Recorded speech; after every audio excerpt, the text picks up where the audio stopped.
해야 할 일이 있는데도 자꾸 딴짓하게 되는 날이 있습니다. 책상 앞에 앉아도 손이 가지 않고 유튜브, SNS, 청소까지 하면서 시간을 흘려보내죠. 왜 우리는 이렇게 중요한 일을 앞에 두고 미룰까요? 단순히 게으른 걸까요? 아니면 우리도 모르게 작동하는 더 깊은 이유가 있을까요? 오늘 이 영상에서는 당신이 미루는 진짜 이유를 심리학적으로 해부해보고 그 속에서 자기 자신을 더 깊이 이해할 수 있는 방법을 찾아보려 합니다. 1장. 미룸은 시간의 문제가 아니라 감정의 문제다. 우리는 흔히 일을 미루는 건 시간 관리의 실패라고 생각합니다. 하지만 심리학자들은 전혀 다르게 말합니다. 미룸은 시간이 아니라 감정의 문제라는 겁니다. 해야 할 일을 생각할 때 우리의 뇌는 그 일과 연결된 불쾌한 감정을 먼저 떠올립니다. 불안, 부담, 실패에 대한 두려움. 그리고 그 감정을 피하고 싶어 하죠. 그렇다면 어떤 감정들을 우리는 피하고 싶어 할까요? 예를 들어 몇 가지 다음과 같은 감정들이 있습니다. 첫째, 실패에 대한 두려움입니다. 잘 못할까봐, 망칠까봐 시작하지 못합니다. 둘째, 비교당하는 수치심입니다. 나보다 잘하는 사람들과 비교될까봐 두렵습니다. 셋째, 성공 이후의 책임감입니다. 오히려 잘해버렸을 때 감당해야 할 기대와 부담이 두렵습니다. 넷째, 과거 경험에서 온 무기력감입니다. 예전에 해봤지만 실패했기에 또 실패할까봐 몸이 반응하지 않습니다. 이처럼 미룸은 단순한 의지력 부족이 아니라 내가 마주하고 싶지 않은 감정을 잠시 피하려는 생존 반응일 수 있습니다. 그래서 우리는 잠깐의 위안을 찾아 다른 활동으로 도망칩니다. 지금 당장 즐거운 것, 편안한 것. 예를 들어 유튜브를 보거나 갑자기 방을 치우거나 말이죠.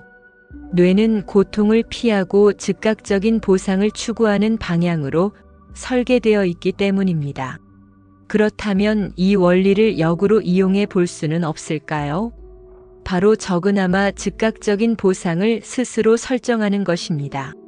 예를 들어 할 일을 25분 집중하고 나서 좋아하는 커피 한 잔 마시기, 과제를 끝낸 후 산책하거나 좋아하는 음악 듣기, 작업 1단계 완료 시 간단한 간식 또는 짧은 휴식, 이처럼 뇌가 즉시 보상을 기대할 수 있도록 구조화해주면 미룸을 줄이고 시작할 용기를 얻을 수 있습니다. 2장. 완벽주의는 미룸의 진짜 얼굴이다. 놀랍게도 일을 미루는 사람들 중엔 완벽주의자가 많습니다. 그들은 잘하고 싶다는 마음이 너무 강해서 차라리 시작하지 않기를 선택합니다. 왜냐하면 어설프게 시작했다가 실망하고 싶지 않기 때문입니다. 이 정도로는 부족해. 시간이 더 많아지면 제대로 해볼 텐데.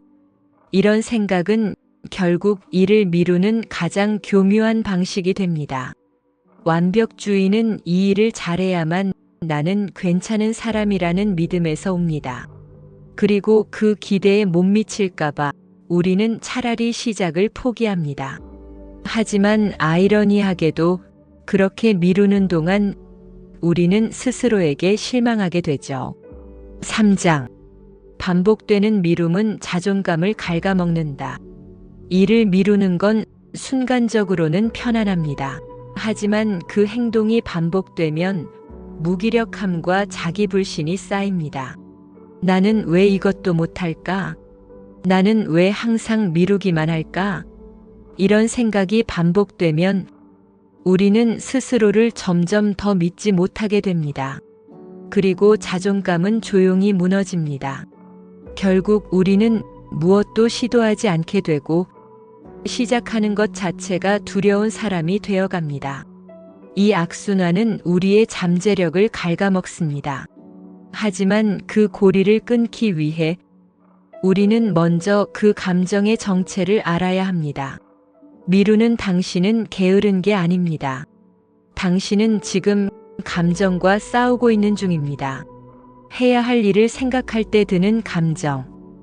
그 감정을 피하기 위해 무의식적으로 도망치는 것. 그건 누구나 겪는 자연스러운 반응입니다.